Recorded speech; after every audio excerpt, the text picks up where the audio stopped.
आपको एक चीज़ का और ध्यान रखना है, जब भी आप एक्सरसाइज करें तो अपने कोच से पूछें मुझे एक्सरसाइज से पहले क्या खाना है, क्योंकि हम यहाँ पे बोलते हैं ना एक्सरसाइज खाली पेट नहीं करनी है, तो उसके पीछे रीज़न है। अगर आप खाली पेट वर्कआउट करते हैं तो आपको प्रॉब्लम हो सकती है ना। अब क्या प्रॉब्लम हो सकती है, सभी का देखो डाइजेशन सिस्टम सभी का अलग अलग होता है। जैसे किसी को वोमिटिंग होती है यानी उल्टी जैसा होता है, या फिर किसी का पेट दर्द करने लगता है, ठीक है। तो ऐसी प्रॉब्लम्स ना हो तो इनसे बचें। जैसे ही हम एक्सरसाइज करते हैं तो एक्सरसाइज करने से पहले ही आप पानी यानी एक्सरसाइज करने से 20-25 मिनट पहले आपको पानी पीना है। अगर आप पानी पीते ही अगर एक्सरसाइज करते हैं तो आपको प्रॉब्लम हो सकती है ना। बहुत सारी कुछ ऐसी बातें हैं जो एक्सरसाइज करने से पहले हमें ध्यान में रखनी होती है। हम अपने गेस्ट को हम हमेशा गाइड करते हैं कि आपको एक्सरसाइज से पहले क्या खाना है क्या पीना है ना।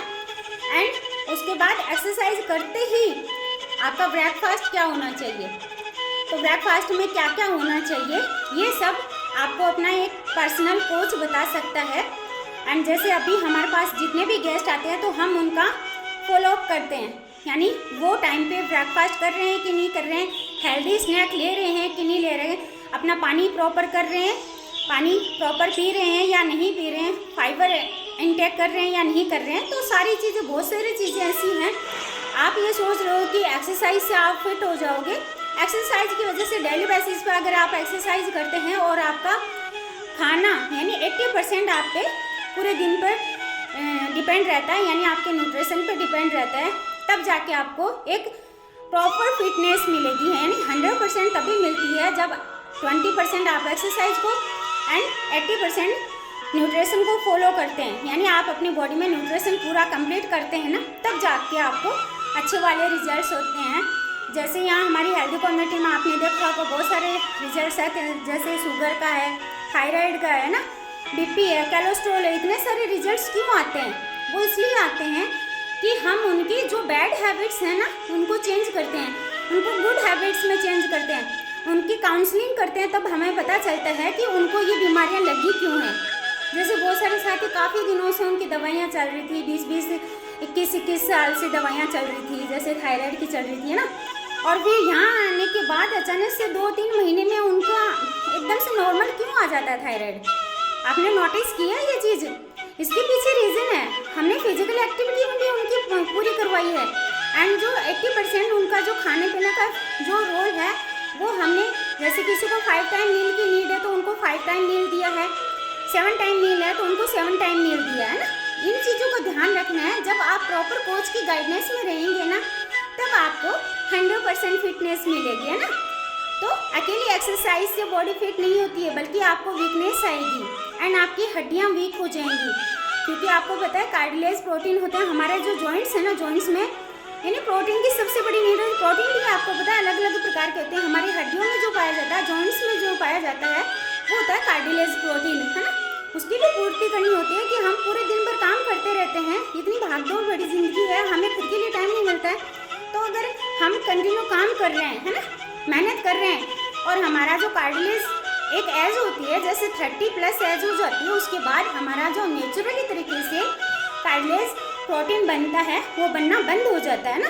कोलेजन प्रोटीन और कार्टिलेज प्रोटीन बनना बंद हो जाता है बॉडी में। इसकी वजह से फिर वो क्या होता है, वो कहाँ से पूर्ति करता है अपना जो अपन और एक्स्ट्रा जो थोड़ा बहुत अपना प्रोटीन जैसे दालों से ऐसे जो ले रहे हैं ना, वहाँ से वो थोड़ी बहुत पूर्ति करता है।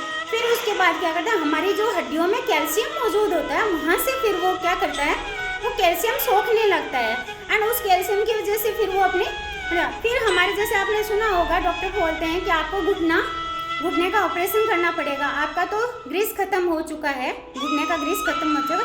तो वो ग्रीस क्या होता है, ये हमारा कार्टिलेज प्रोटीन होता है जो हमारी हर जितने भी जॉइंट्स हैं उन जॉइंट्स में मौजूद होता है, और उस कार्टिलेज प्रोटीन की वजह से ही वो एक कुशन का काम करता है, और उसी की वजह से हमारी बॉडी जो है मूवमेंट करती है। यानी जैसे हमारी जैसे अभी मैं उंगलियों को ऐसे इस तरह से कर रही हूँ, तो ये जॉइंट्स के अंदर जो है कार्टिलेज प्रोटीन की वजह से ही हम कर पाते हैं, वरना तो हमारी बॉडी क्या होती है, एक रोबोट होती और हम ऐसे अकड़ के ऐसे चलते हैं ना। तो क्या हम हिल पाते, हम चल पाते नहीं ना, चल पाते लेकिन अकड़ के चलते, हम ऐसे मूवमेंट नहीं कर पाते है ना। तो ये होता है, हमें हर चीज़ की नीड है, ओमेगा 3 है यानी गुड फैट की नीड है, हमें फाइबर की नीड होती है, हमें प्रोटीन हमारा पूरा करना होता है, जैसे बॉडी वेट के अकॉर्डिंग हमारा पानी, हमें हमारे बॉडी वेट के अकॉर्डिंग हमें दिन का पानी पूरा करना होता है। एंड यानी न्यूट्रिशन वैल्यू, जैसे आपको कैल्शियम की कितनी नीड है, आपके जैसे विटामिन की कितनी नीड है, अभी देखा होगा विटामिन बी है, किसी को विटामिन B12 की कमी हो जाती है, तो ये सारी जब आप न्यूट्रिशन की अगर पूर्ति करेंगे तब जाके आपको रिजल्ट आएंगे। ठीक है, तो राधे कृष्णा गाइस, काफ़ी हो चुका है, टाइम भी मेरा भी हो चुका है।